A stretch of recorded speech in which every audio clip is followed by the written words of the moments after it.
ચર્ચાની શરૂઆત કરીએ ડીસાની ફટાકડાની ફેક્ટરીમાં આગ કેસમાં હાઈકોર્ટ સરકારથી નારાજ છે। સરકારે દેખરેખ ન રાખી હોવાથી કરુણાંતિકા સર્જાઈ હોવાનો હાઈકોર્ટે મત રજૂ કર્યો છે।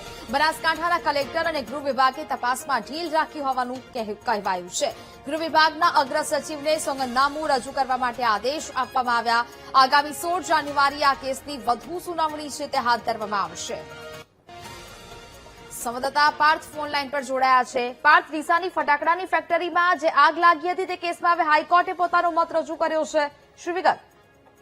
હજી ચોક્કસથી ડીસા ફેક્ટરી આગ મામલે ગુજરાત હાઈકોર્ટમાં જાહેર હિતની અરજી દાખલ કરવામાં આવી છે અને હાઈકોર્ટમાં તેની સુનાવણી પણ ચાલી રહી છે। ત્યારે જો વાત કરવામાં આવે તો ગુજરાત હાઈકોર્ટમાં ગઈકાલે આ બાબતે ખાસ ચર્ચા કરવામાં આવી હતી, ખાસ સુનાવણી યોજાઈ હતી। ત્યારે બનાસકાંઠા કલેક્ટર અને ગૃહ વિભાગની તપાસમાં ઢીલ હોવાનું પણ ગુજરાત હાઈકોર્ટ દ્વારા ટીકા ટિપ્પણી કરવામાં આવી છે। આ ઉપરાંત જે આગ લાગી હતી એ આગ તો લાગી ગઈ, પરંતુ કયા અધિકારીઓ આ સમગ્ર કૌભાંડમાં જવાબદાર છે તે હજી સુધી તપાસમાં સ્પષ્ટ થઈ શક્યું નથી। સાથે જ કોની જવાબદારીના કારણે 21 લોકોના મૃત્યુ થયા છે તે પણ હજી સુધી સપાટી પર આવ્યું ન હોવાની વાત પણ ગુજરાત હાઈકોર્ટ દ્વારા કરવામાં આવી છે।